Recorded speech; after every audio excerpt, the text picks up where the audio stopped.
These three disturbing road trip horror stories, inspired by real events, expose the 6 secrets hiding in America's small towns.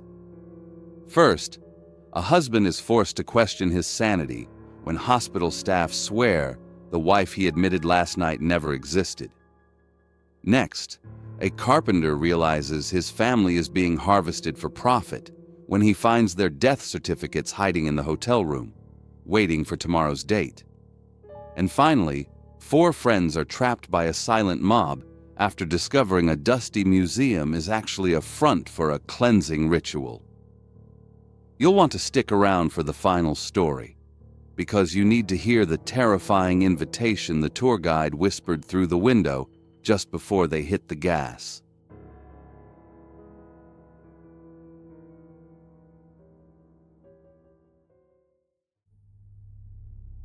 Sickness hit Olivia like a hammer. 1 minute she was fine, watching the highway mile markers flash by in the headlights. The next, she was doubled over in the passenger seat. She didn't just groan. She made a sound like something had torn loose inside her. Owen looked over. Her skin had gone gray, slick with sweat.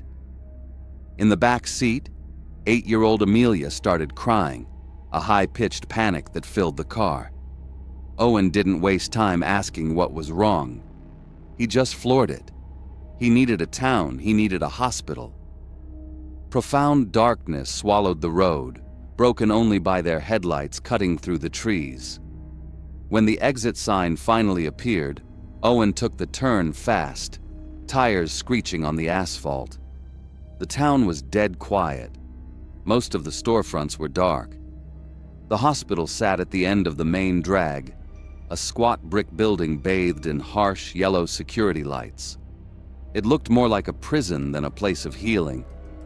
Inside, the lobby smelled like bleach and old coffee. It was empty. Not just quiet, empty. No TVs playing low in the corner. No phones ringing. Owen helped Olivia to the desk. A nurse was sitting there, reading a magazine. She didn't look up immediately. When she finally did, she didn't seem concerned by Olivia's gasping or the sweat soaking through her shirt. She took Olivia back. No wheelchair. Just took her arm and led her through the double doors. Owen tried to follow, but she stopped him with a raised hand. "Wait here." Owen waited. He sat in a hard plastic chair with Amelia on his lap. The clock on the wall ticked, loud mechanical clicks that echoed in the silence. An hour passed. Then a doctor came out. He was a big guy, tall, with a face like a slab of granite. He didn't look tired. He looked bored. "She needs fluids," the doctor said. "We're keeping her overnight for observation. You can't stay back there." Owen argued, but the doctor shut him down. "Go get some rest. Come back in the morning." It wasn't a suggestion. Owen looked at Amelia, exhausted and terrified, and made the call. He promised he'd be back at sunrise. They found a motel 2 miles down the road. It was cheap, the kind of place where the carpet feels damp even when it's dry. Owen didn't sleep. He laid on top of the covers in his clothes, staring at the ceiling, waiting for the phone to ring. It never did. 8 a.m. sharp, they walked back into the hospital. Everything looked the same, but the air felt different, stiffer. Owen walked up to the front desk. A woman was typing on a computer. "I'm here for my wife," Owen said. "Olivia Johnson, admitted last night." The woman stopped typing. She looked at him. Her face was blank. "Johnson?" She didn't even look at the screen. "We don't have a patient named Johnson." Owen felt the bottom drop out of his stomach. "Check again. We were here last night. I spoke to a doctor, big guy, nurse with dark hair." She tapped a few keys, staring at the monitor. "Sir, I have no admissions from last night. None." She looked at him then, and her expression shifted. It wasn't confusion. It was pity. Are you sure you came to this facility? That question hit him harder than a punch. She was looking at him like he was crazy, like he had dreamt the whole thing. Amelia squeezed his hand, her fingernails digging into his palm. "Daddy?" she whispered. "Where's Mom?" "I'm not mistaken," Owen said, his voice rising. "She's here. I brought her in. Stop playing games and tell me where my wife is." "Sir, you need to lower your voice," the clerk said. Her tone was calm. Too calm. "You seem stressed. Lack of sleep can mess with your head. Maybe you got the wrong town." Owen snapped. He slammed his hand on the counter. He shouted for the doctor. He shouted for the manager. When they threatened to call security, he called the cops himself. 2 officers showed up 10 minutes later. They looked young, bored, and they knew the staff by name. Owen explained everything: the sickness, the admission, the doctor. The cops nodded, then went behind the desk to look at the logs. Owen watched them. He saw the senior officer run a finger down the page, shake his head, and close the book. "Sir," the cop said, walking back over, "there's no record. Nobody saw a woman matching her description last night." He put a hand on Owen's shoulder. It felt heavy. "Maybe you need to sit down. We can get you some help. A psych evaluation isn't a bad idea when you've been driving all night." Owen backed away. He looked around the lobby. The nurse, the clerk, the cops, they were all looking at him with that same flat, patient expression. He was the problem. He was the crazy guy making a scene. He was completely alone. He was about to break. He was about to let them usher him out the door. Then he saw her. Over in the corner near the entrance was a high-backed vinyl chair. Someone was sitting in it. The morning sun was hitting the side of her face. It was Olivia. "There!" Owen screamed. He shoved past the cop. "That's her!" He ran to the chair. Olivia was sitting straight up, hands in her lap, but she wasn't moving. Owen grabbed her shoulders. They were rigid. "Olivia!" She stared straight ahead. Her eyes were wide, unblinking, fixed on a spot on the wall. Her mouth hung open just a little. She looked like the lights were on, but nobody was home. Catatonic. "What did you do to her?" Owen yelled, spinning around to face the staff. The reaction in the room changed instantly. The clerk didn't look surprised. She looked annoyed. The cops looked confused for a second, then looked at the nurse. "Oh," the clerk said. Her voice was flat, like she was reading a grocery list. "That woman." She turned to the cop. "She was brought in this morning, found wandering out by the highway, unresponsive. We didn't have a name for her." It was a lie. A bald-faced, lazy lie. And everyone in the room knew it. But the cops just nodded. They wrote it down. Found wandering. Case closed. There was no paperwork, no discharge. They just wanted him gone. Owen picked Olivia up. She was dead weight, stiff as a board. He carried her out to the car, Amelia running behind him, sobbing. As he was buckling Amelia in, he felt a presence behind him. It was the sheriff, the older guy who had shown up with the deputies. He walked up close to Owen. He didn't look at the car. He looked right into Owen's eyes. "Don't come back for the records," the sheriff said. His voice was low, like gravel grinding together. It wasn't a warning, it was an order. Owen got in the driver's seat. He started the car and peeled out of that lot. He didn't stop for 3 hours. He drove until they were in the city, at a real hospital with real doctors. Olivia stayed like that, staring, silent, frozen, for 2 days. When she finally came out of it, she remembered nothing. The last thing she remembered was the pain in the car. The 12 hours in that town were just gone. A black hole in her memory. They tried to report it. The state board investigated. They found nothing.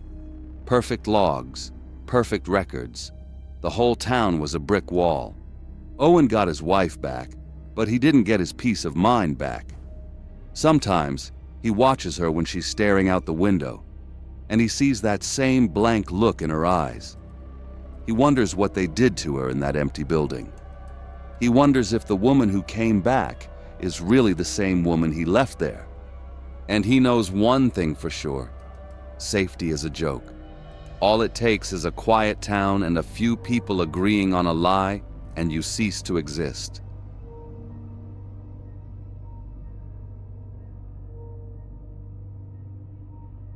When the Smiths arrived, the silence in the roadside diner felt like a deliberate insult, and the dead cell service at Fern Gables felt like an inconvenience.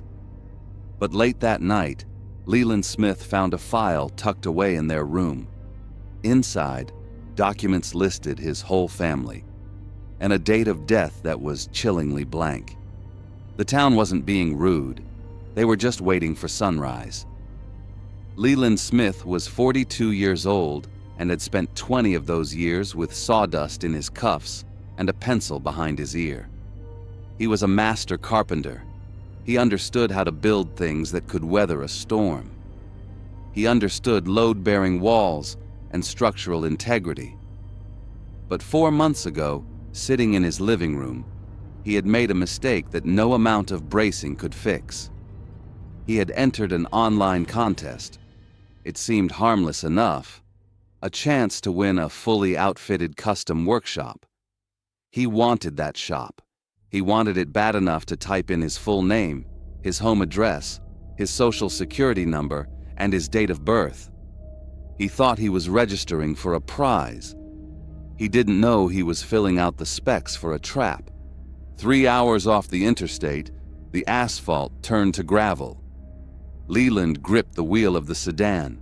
Beside him, his wife Lois was trying to make sense of a paper map, and in the back, 11-year-old Chloe was passed out against the glass.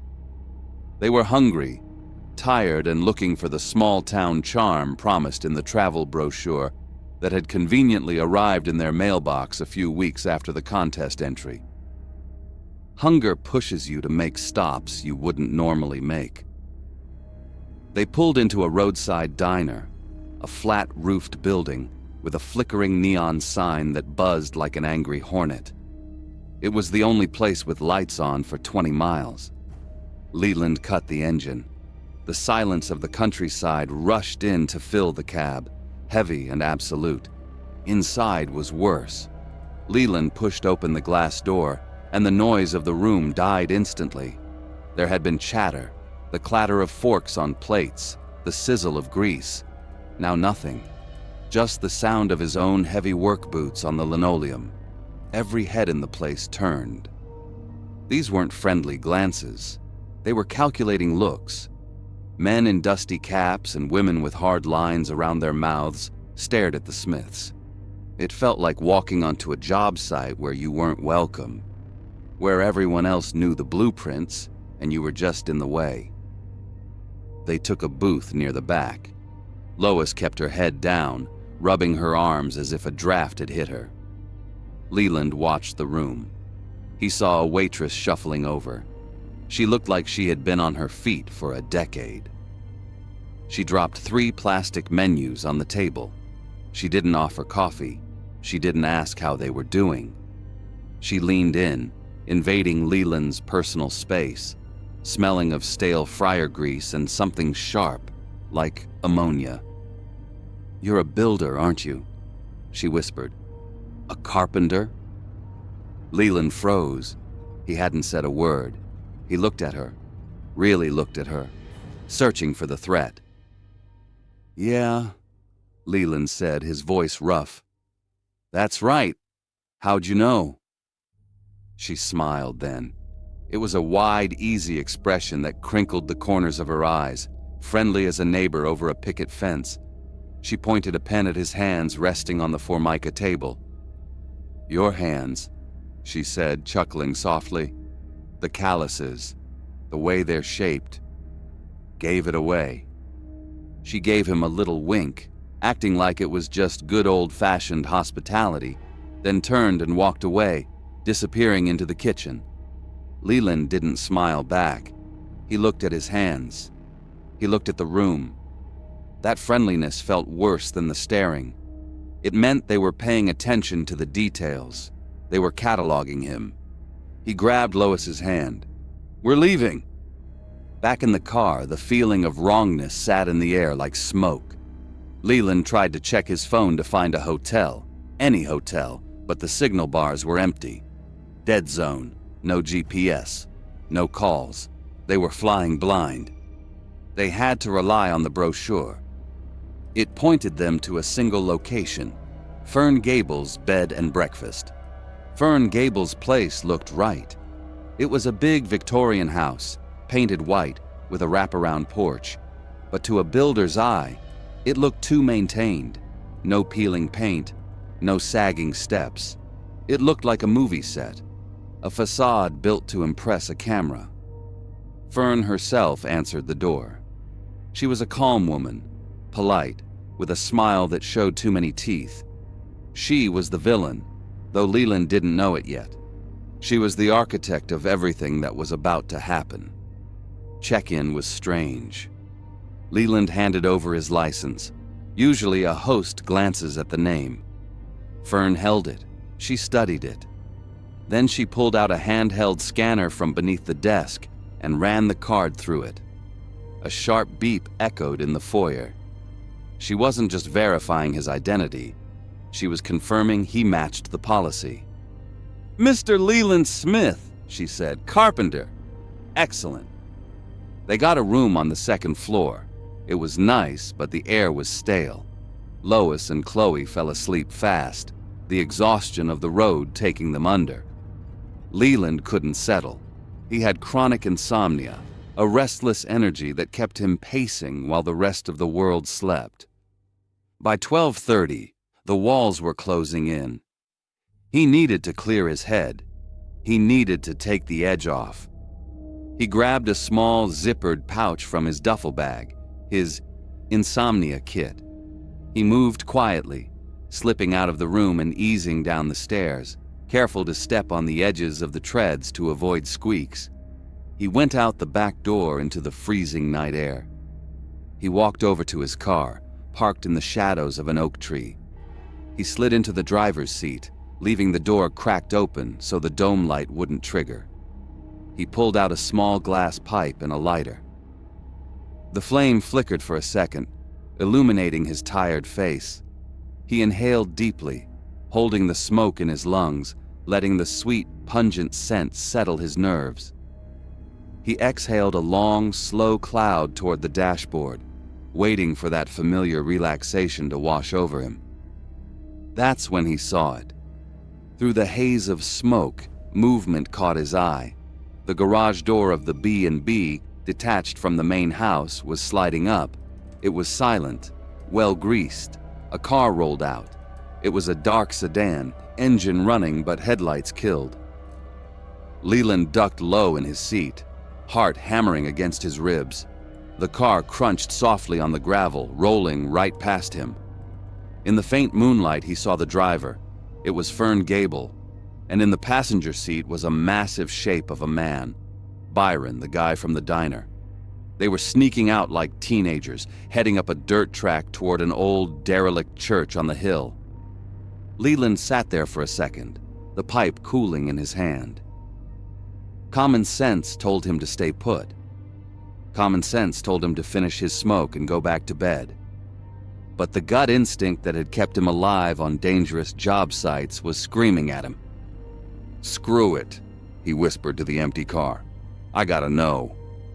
He stashed his kit under the seat and slipped out. He kept low, following the faint red glow of their taillights up the hill. He stuck to the tree line, moving through the brush. The marijuana was hitting him now, turning the volume up on his senses. Every twig snap sounded like a gunshot. His thoughts were racing, disjointed and loud in his own head. He was muttering to himself, the words tumbling out in a nervous stream. "What the fuck am I doing? Seriously? I'm a carpenter. I hang drywall. I don't chase strangers through the woods." He stumbled over a root, catching himself on a tree trunk. "I am high. I am high and I am chasing a car in the dark. This is stupid. This is so fucking stupid." But his feet kept moving. He reached the church. It was a wreck, roof sagging, windows boarded, but light leaked through the gaps in the siding. He crept up to the wall, his breath hitching, and put his eye to a crack in the wood. Fern Gable was inside, and she was with Byron. "Paperwork is done," Byron said. His voice was deep, gravel grinding on concrete. "The Smith-Gable Furniture Company charter is filed. I used his ID to set it up. We're partners, legally speaking." "And the insurance?" Fern asked. Her voice was flat, businesslike. "Key person policy is active," Byron confirmed. "If the primary partner, Leland, dies in an accident, the company gets the payout, $500,000, tax-free." "And the tracker?" "Stuck to the chassis," Byron said. "We'll track him to mile marker 73, 9 a.m. tomorrow. I'll trigger the blowout remotely. It'll look like a tragic accident. High speed, no survivors. We claim the $500,000, clean." Leland felt the blood drain from his face. It wasn't a contest. It wasn't a vacation. It was a harvest. They weren't guests. They were inventory. $500,000 on the hoof, waiting for the slaughter. He backed away, careful not to snap a twig. He turned and ran, his breath burning in his chest, sprinting back to the B&B. He slipped inside, locked the bedroom door, and leaned against it, gasping. Lois was awake. She was sitting on the edge of the bed, holding a manila folder. Her hands were shaking. "Leland," she whispered. "Look." She had found it taped under the liner of the nightstand drawer. Leland took the folder.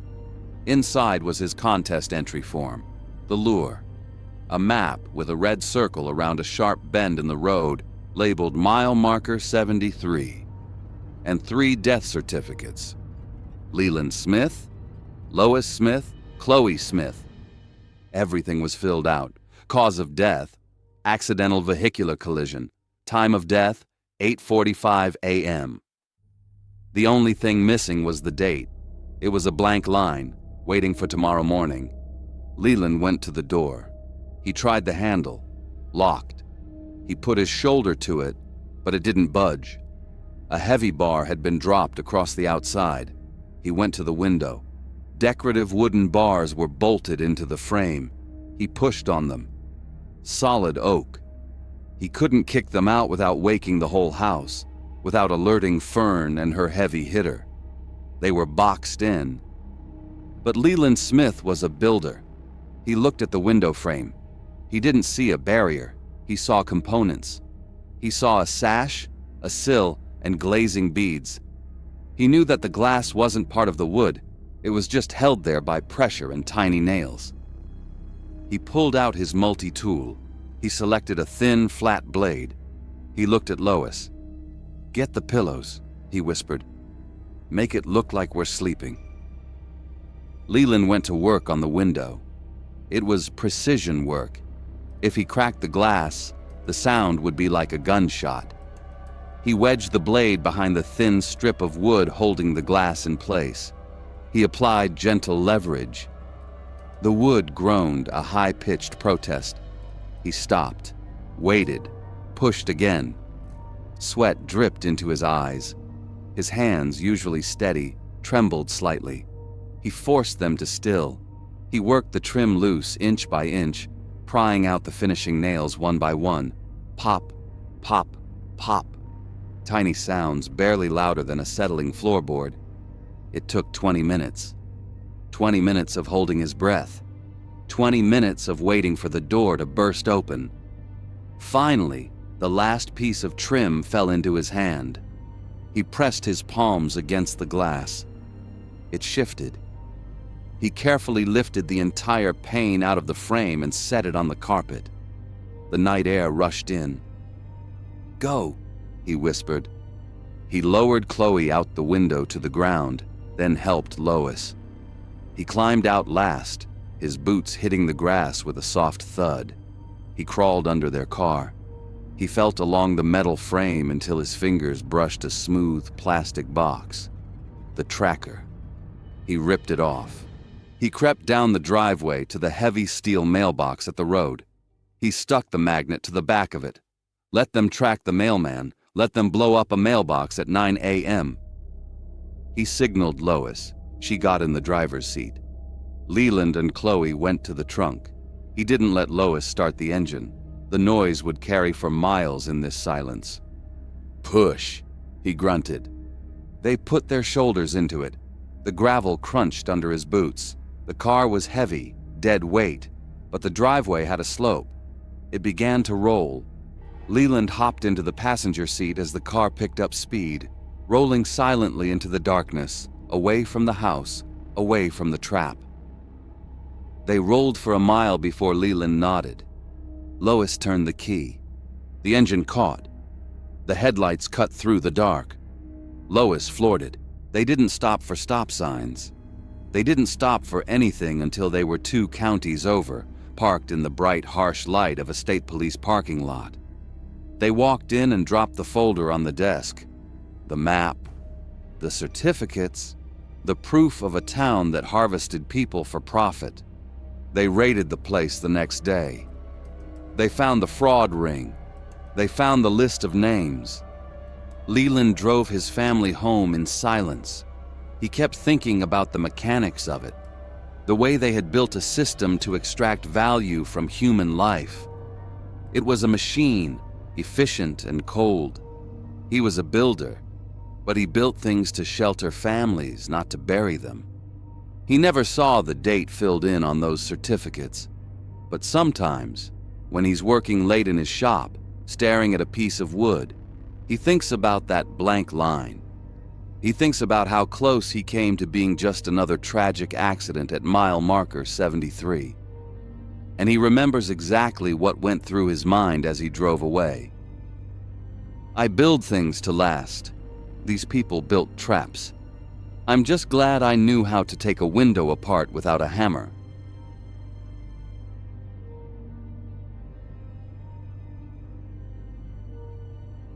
Southwest Texas is a different kind of empty.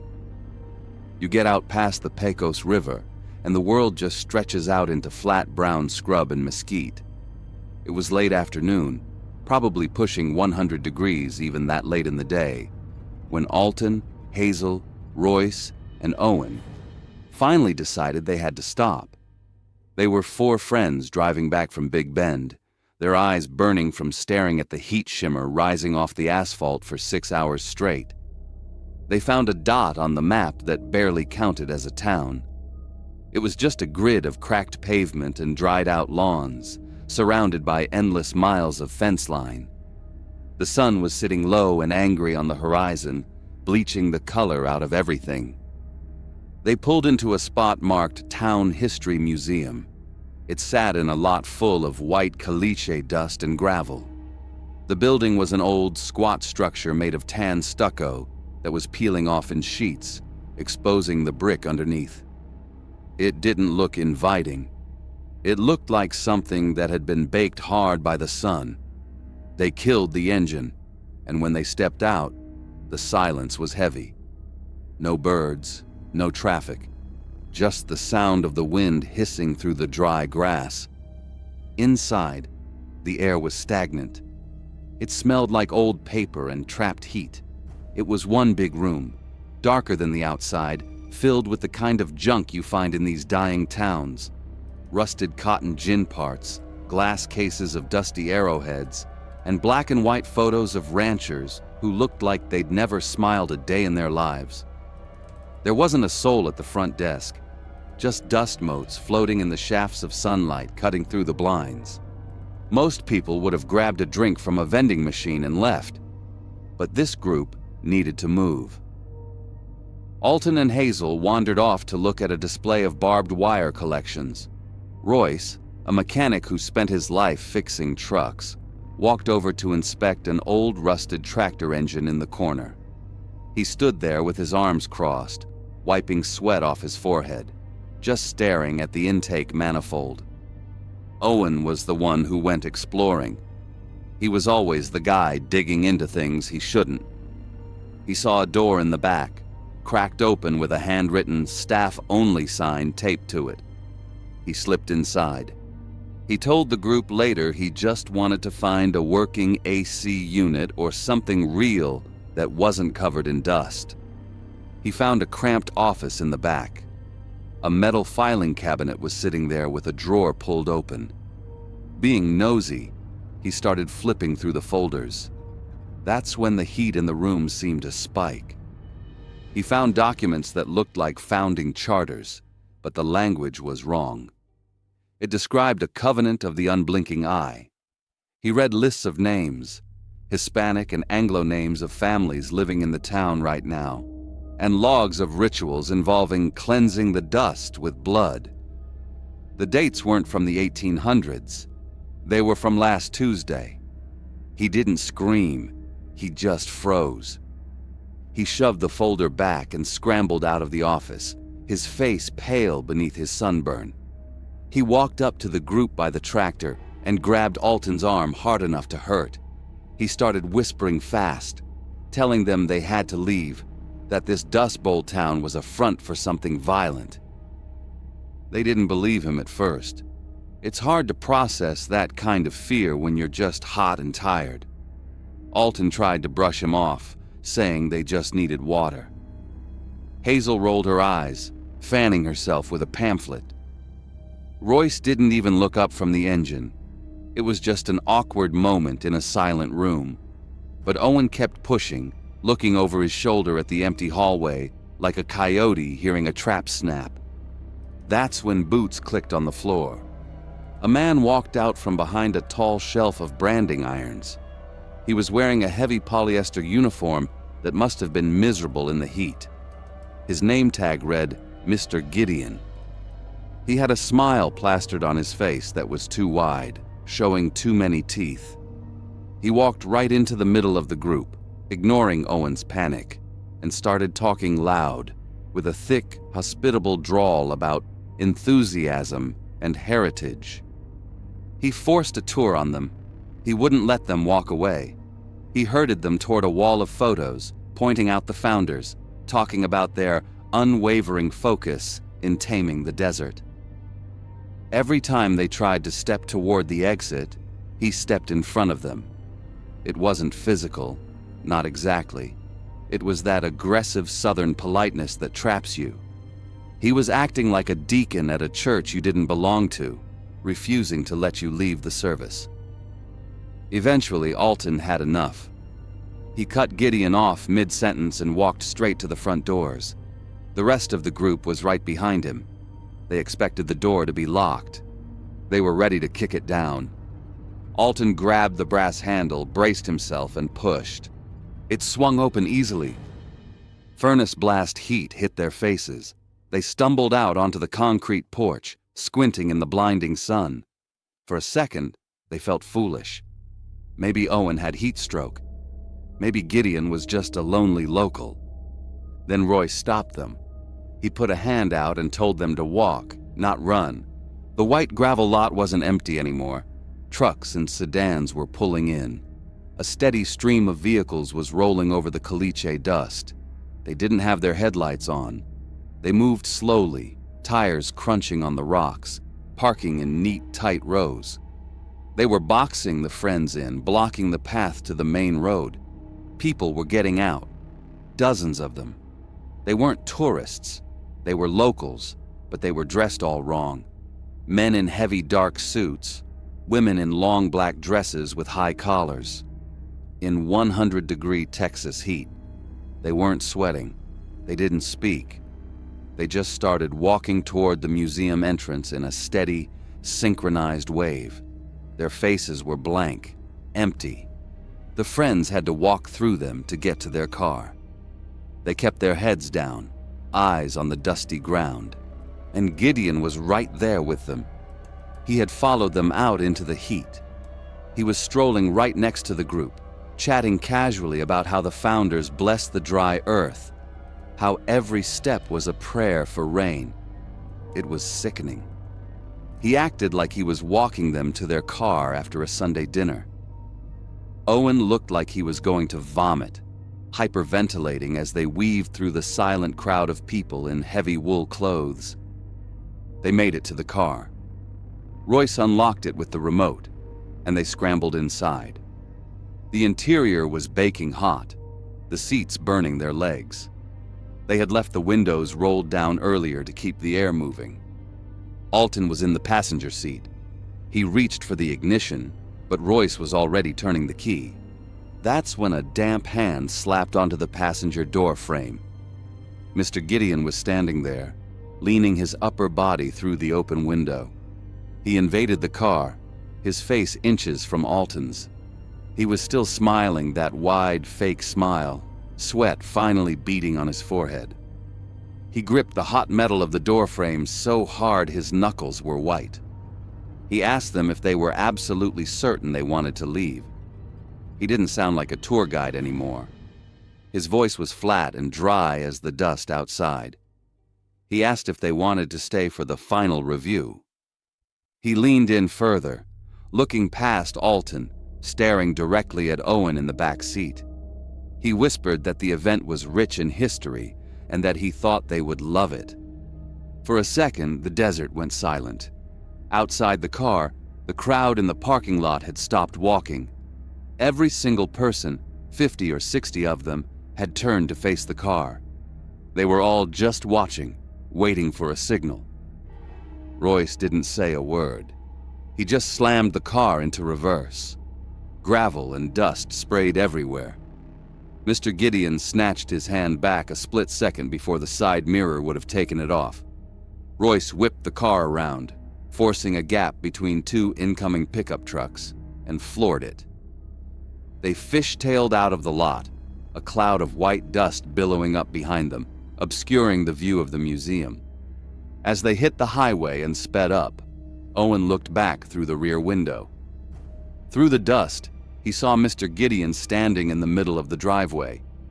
He wasn't chasing them. He wasn't angry. He was just waving. A friendly, neighborly wave goodbye, like he knew the desert didn't let people go that easily. They drove until the gas light came on, and nobody said a word until they hit the lights of El Paso.